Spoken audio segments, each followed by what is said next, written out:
Good evening, my fellow spooky watchers. Welcome back to another brand new video, where tonight we listen to ghost stories and sightseeing around London. There'll be live entertainment, so buckle up and join me for a spectacular ride. Alright, so we're on. Oh, look at this.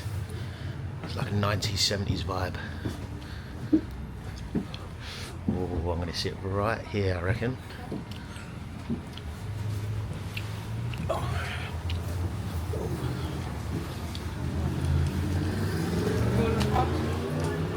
This is pretty cool. Some old-fashioned curtains, a lamp, and some old stylish chairs to give you that spooky feel. Right, so we're now on board. We've got about 30 minutes until we leave. So it leaves about 6 o'clock and it has about 8 location sites here for us to go around and see. So we've got the London Eye, we've got the Tower of London, we've got the Cathedral, we've got Tower Bridge, and the tour's around about an hour and 15 minutes and the price is £25.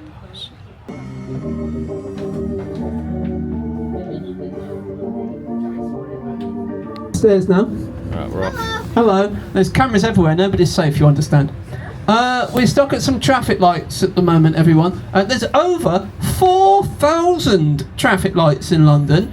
Tonight, we're going to be stopping at each and every one of those just to give you guys the full London experience. Ted.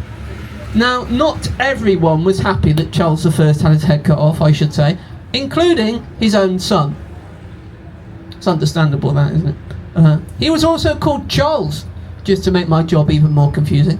When he came to the throne, he was called Charles II, and he was so upset that Daddy had had his head cut off, that when he came to the throne, the first thing he did was that he ordered every person that signed his dad's death warrant, over 100 people that is, to be hung, drawn and quartered. Would anybody like to learn what that means? Anyone? Yeah? Got a couple of sickos on board, ladies and gents, just so you know. Keep an eye on them. Before that though, have a look to the left hand side, past these traffic lights, you'll see a black gate. Behind that black gate is where Charles I had his head cut off. Just there on the left, where those people are walking through that door. In front of us, that is Westminster Abbey. Lots of famous people are buried in there. Charles Dickens, Chaucer, Charles Darwin, Isaac Newton, to name but a few. It's also where we have had every single royal coronation, since the very first one, of William the Conqueror way back in 1066 on Christmas Day. Now I have a question to ask. Do we have any Americans on board this evening? Oh my god, they're everywhere. I'm surrounded. It's lovely to have you here. I'm about to point out a statue of one of your former presidents, Abraham Lincoln. This statue of Abraham Lincoln was a gift to us from the Americans. Thank you very much. Just what we've always wanted, actually. Yeah, we will take cash next time though, if that's an option. And that is going to bring us to our first ghost story of the evening, ladies and gentlemen. Yay! Because the ghost of Abraham Lincoln was seen by our very own Winston Churchill while he was in the bath at the White House.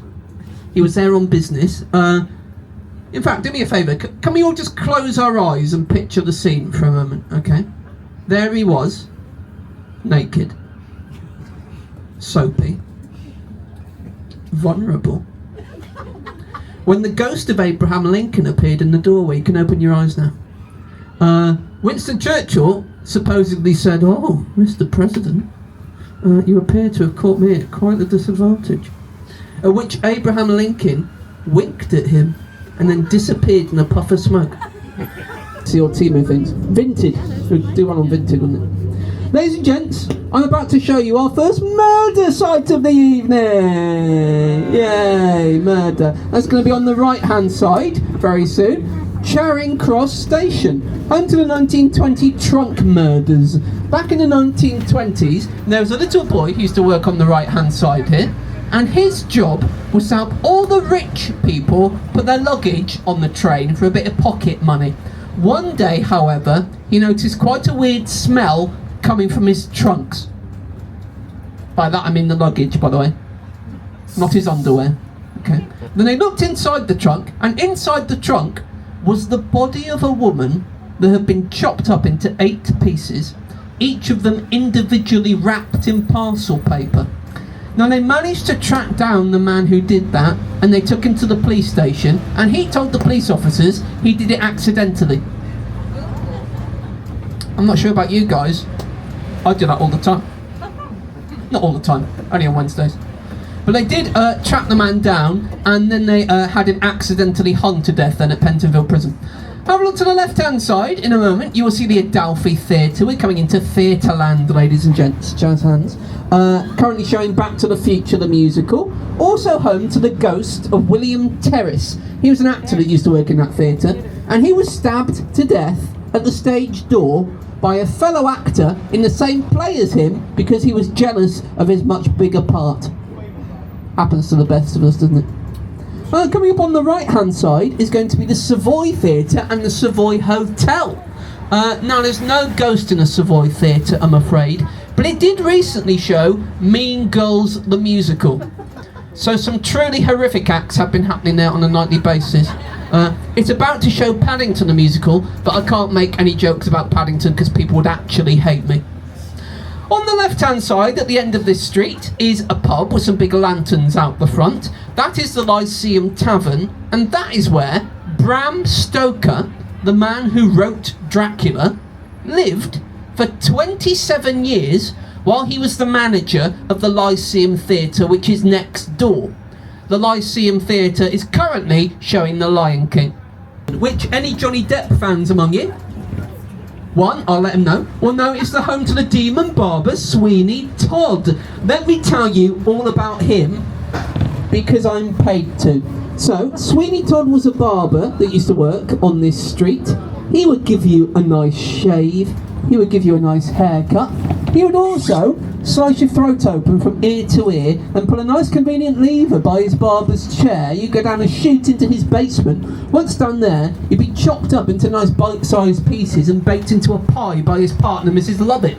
Supposedly, Sweeney Todd's barbershop stood just on the left-hand side, right here. See that building that says Dundee Courier along the top? That art gallery there?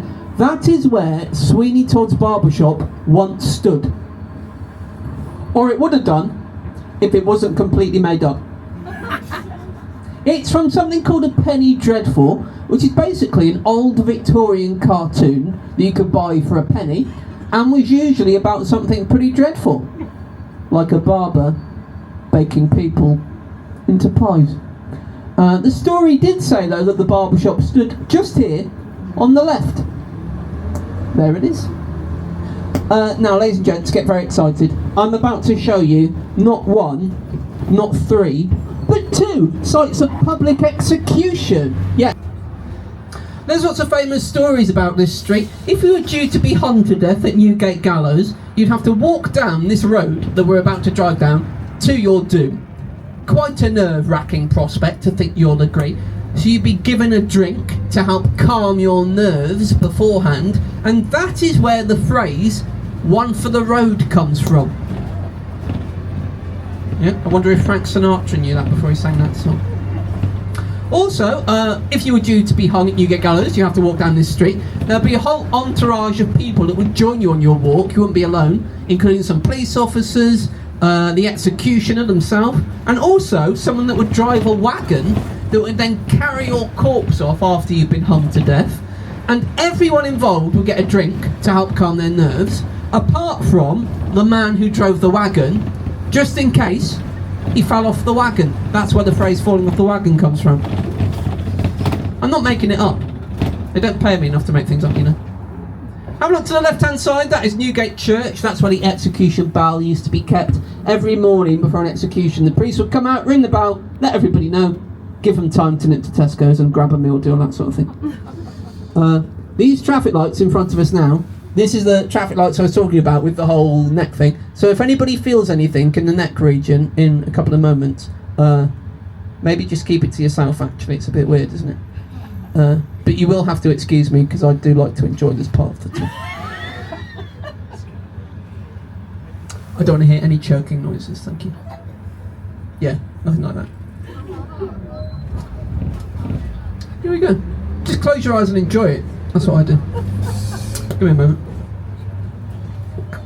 Oh, that's the stuff. It's me, good evening. Hello, I'm over here, look. Hello, I'm over here, look. Hello. Can you see me? If you can't see me, you can stand up and come to the window, because the bus isn't going to be going anywhere while I'm off it, obviously. Now, I've gotten off the bus, ladies and gents, because I would like to tell you, lovely people, a little bit about Cock Lane, which is behind me here. This is Cock Lane. Now, there's lots of famous stories about Cock Lane, and I suppose I better tell you some of them, hadn't I? So, along this side of the street here, there used to be a whole row of houses, and inside one of those houses, there used to live a mum, a dad, and their little daughter, too. Oh. Now the daughter would complain some evenings. She could hear lots and lots of scratching noises coming from underneath her bed.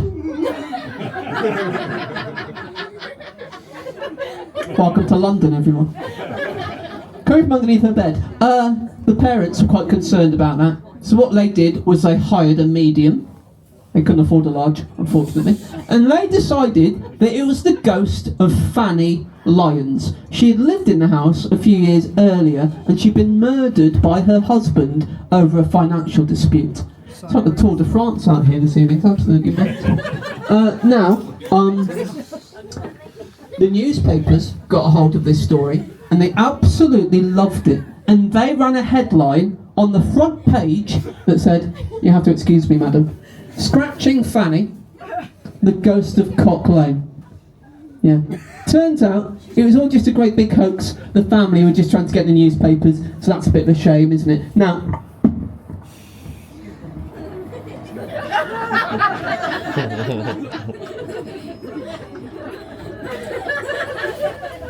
yeah, I'm fine, really, aren't I?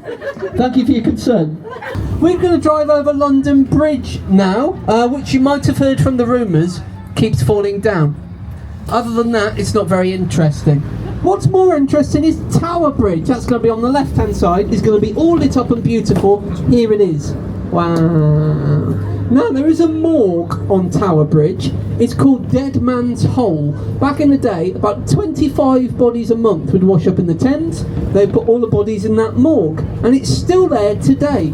They don't call it Dead Man's Hole anymore, though. Nowadays, they call it Cafe Nero. Hang on, sorry everybody, I've got no idea what that is. Give me 2 secs. Alright, okay. What happens sometimes on this tour, ladies and gents, is that our speakers get connected to the police car radios as the police cars drive around. It's just a bit of radio interference, don't worry about it. In a moment, we're going to be driving over Southwark Bridge, which is going to have a lovely view of St Paul's Cathedral on the left-hand side. Give me a second, won't you?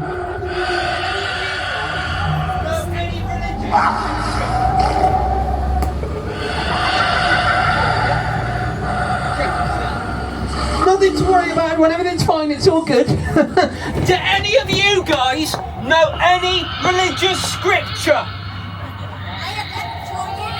Did anybody bring any holy water with them? No? Yes.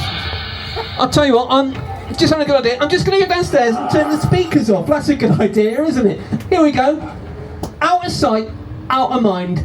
It's all good. That's what my mum used to say to me. Nothing to worry about. In a moment, ladies and gents, we're going to be driving over Southwark Bridge. As I said, it's going to have a lovely view of St Paul's Cathedral on the left-hand side, so make sure you get a look at that. Before we reach Southwark Bridge, though, there are a couple of other things that I would like to show you.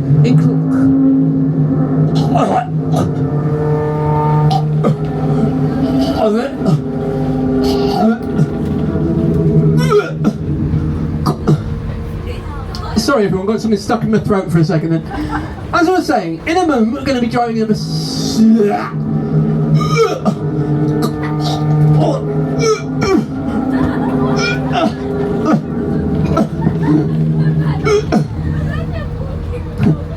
and if you look to the right hand side, you'll get a lovely view of what many people in London can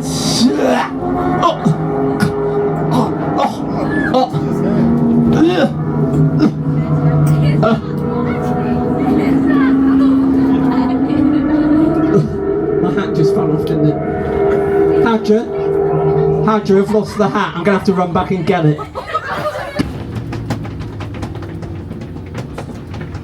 Okay, stop. Can anybody hear any knocking at all? No.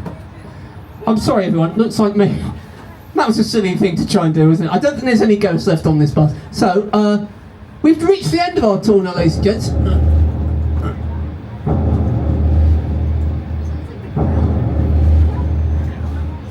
Was that 3 knocks? Yeah. I said once for yes, 2 for no, didn't I? Let me try again. Nobody didn't hear me properly. Ghosts on board the ghost tour bus. If you can hear me, just 1 knock for yes, 2 for no. Thank you. Once. Twice. 3 times. I think they might be messing me about, ladies and gents. I'll tell you what, we're going to try one more time, because, you know, maybe the ghosts don't speak English, or maybe they can't hear me properly. We'll try one more time. Ghosts on board the London Ghost Tour bus. If you can hear me, and you mean me, or my... Right, I'm not entirely sure what to do in this situation, ladies and gents. This has not happened before. But I tell you what, I just had a great idea. If you guys don't mind staying here, I'm just going to leave the bus very quickly and go to the Tesco's on the corner and get some Febreze, because I feel like that might just sort everything out. If you guys don't mind staying there, we need people on board at all times for insurance purposes, you see. So you wait here, I'm leaving. All right, great. Hadja, get off the bus now.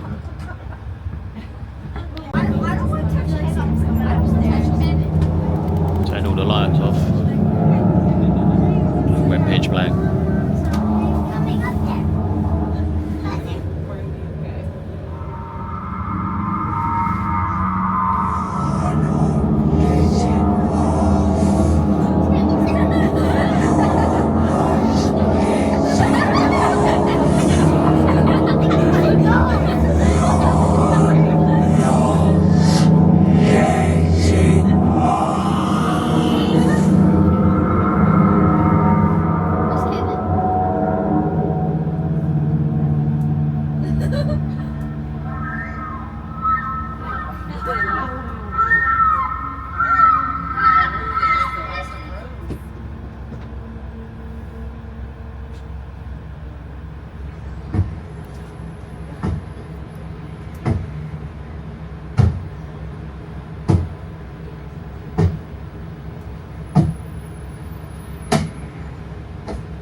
Hello? Are you guys still here? Hooray! You all survived your first seance! Well done, everyone. Give yourselves a big round of applause. You did it! Right, so just got off the ghost tour bus. That was absolutely hilarious, and the ghost stories were incredible as well. So if you are about in London, I would definitely recommend giving it a go. So with that being said, I'll see you guys real soon.